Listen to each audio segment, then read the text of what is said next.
Many companies, including PI, have gone fully remote. My name is Dahlia, and if you're like me, you may still be adjusting to the remote life. With these types of changes, many challenges will arise. To help out, PI has been compiling over 65 years of people and business knowledge to get you through this time. Today, I want to talk about managing and inspiring remote employees. To do this, my colleague Connor interviewed executives over video calls to get their expertise for this video. First up, the importance of empathy. Many of your direct reports and peers may still be getting adjusted to the remote life. They may now have to juggle family, pets, and other things in order to get their work done. For some people, this may mean that their daily routine has taken a sudden shift, while at the same time their environment has been redefined.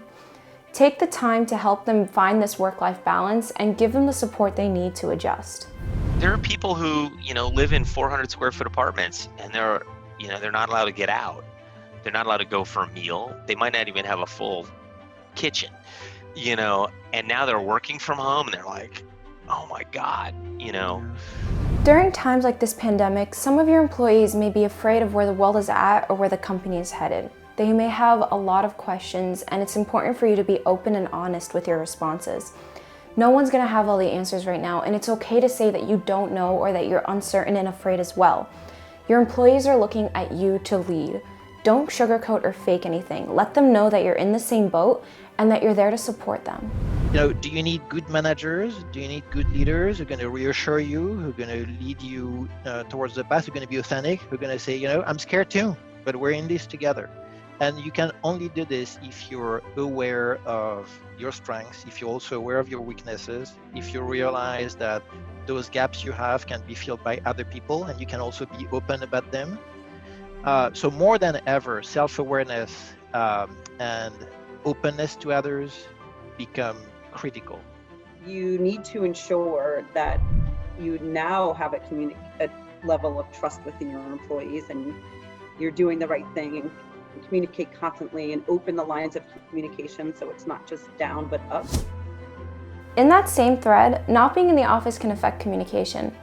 Transitioning to a 100% remote workforce means that it's more important than ever to communicate to make sure that everyone is aligned. Here at PI, we put a spotlight on making sure we all know who's working on what so that there isn't an overlap or that silo mentality. Keep your employees and direct reports updated on changes or project statuses. You can use tools like Asana, Slack, or Gmail to communicate these updates. You cannot make assumptions in this type of crisis that everybody knows exactly what to do and what we should do, what the point of emphasis is. You can't have a sales team saying, well, instead of selling this, we'll sell this. Or another part is like, no, we need to be going back to the base and making sure that the renewal base, it's like, no, we need to have, in this environment more than ever, we need to make sure we're all rowing in the same direction, we're all on the same page. Within your teams, it's important to get that face-to-face communication over video meetings to check in on everyone. This might mean you have to check in a little more frequently as people get adjusted to new roles or new projects. In that case, keeping up your one-on-ones is a great way to ensure that your employees are engaged and churning out great work. We have to do more with less, so they'll be more important on keeping employees engaged. I think that we'll be using or relying on behavioral drives and workplace, profiles, because people are working remotely, and how do we keep them engaged? And without having that information, managers are left really up to the way they work. Communication shouldn't just be about work either. If you notice that one of your direct reports is feeling disengaged or distant, schedule a personal check-in with them. Talk to them person to person and find out what's going on so that you can help them get back on track. Decisiveness, timeliness, and transparency are critical, and not trying to, wish things away and pretend they're not happening.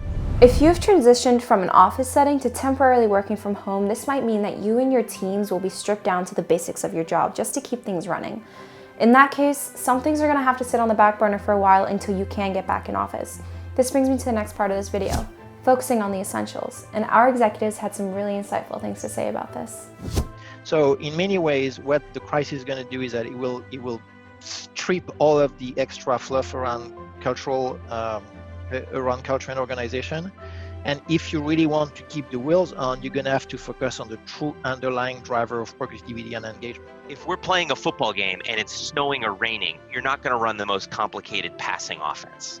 You got to get down to basics and say, don't fumble the ball, blocking and tackling. Don't run anything so complicated so when I hear people with solutions that are complicated, you're like, that's too complicated right now. We have to get back to the basics. If you want to keep the shops running, if you want to keep the lights on, you have to be thoughtful about where to place your bets. My jobs are changing. I have to focus on this. I have some managers who are unraveling. I have to help them. Some of my teams are exploding. I have to reassemble them. And my culture, I have to still make people realize we're still in this together. Because there's just not a surplus of resources to be able to do things that you used to do. So you can feel like you're sliding back a little bit in terms of your execution, but that's not true. The truth is that you're just living a new reality. And so you have to redefine what success means when something like this happens. You've got to right size it for the resources you have. You've got to right size the definition of success for your present reality that you're living in.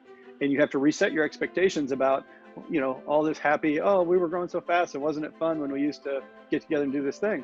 It's like, well, it's just different now. Your fear disintegrates teams, right? If you're not paying attention, collaboration disappear. People hoard information because they think that's how they're going to defend their future. There's also terrible stuff that's happening in teams in times of crisis. And then the organization, the culture, the shared mission, the shared values.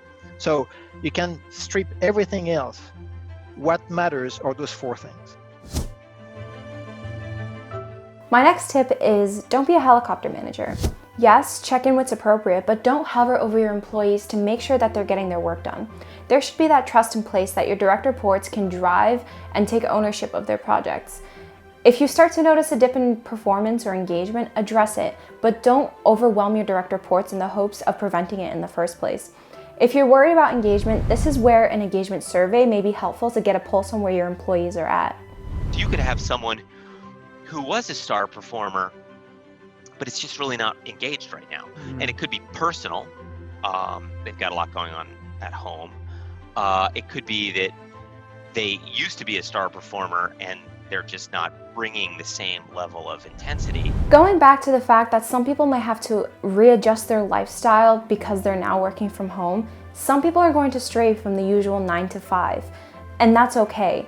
Focus on what's being accomplished, not when. So for a manager, when you have the right insights about your people and you can meet them where they are, that's even more important, because what we always find is that in a time of crisis or pressure, people revert to their natural patterns. That brings me to the next part of this video, being aware of how you and your team work. What drives them? How do they respond to stressful situations, to change?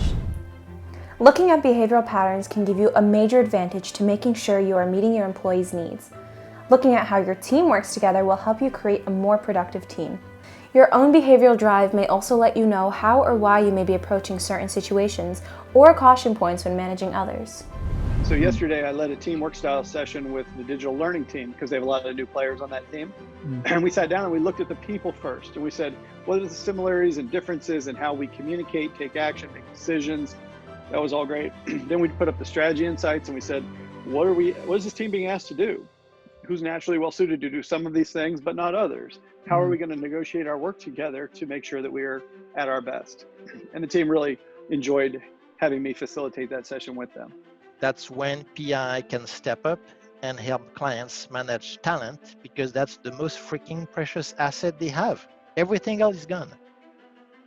So yes, there's tough decisions to make. We can help them make those decisions too. And then with what's left, that's the time to rebuild your organization, preserve the integrity of your culture, make sure that people continue to stay focused and help each other. That's where we shine. That was our mission from the get-go. So I'm very optimistic, not the right word, but I'm hopeful that we can play an outsized role in helping communities recover faster. It's all about what you can do to keep some normalcy during these otherwise unusual and high-stress times. I hope this video helps shine a light on some of the important practices to have when managing others while remote. Let us know in the comments any other managing tips you have found useful for you during this time. PI has been working to create and constantly update a toolkit to help you conquer and emerge from this time as strong as you can.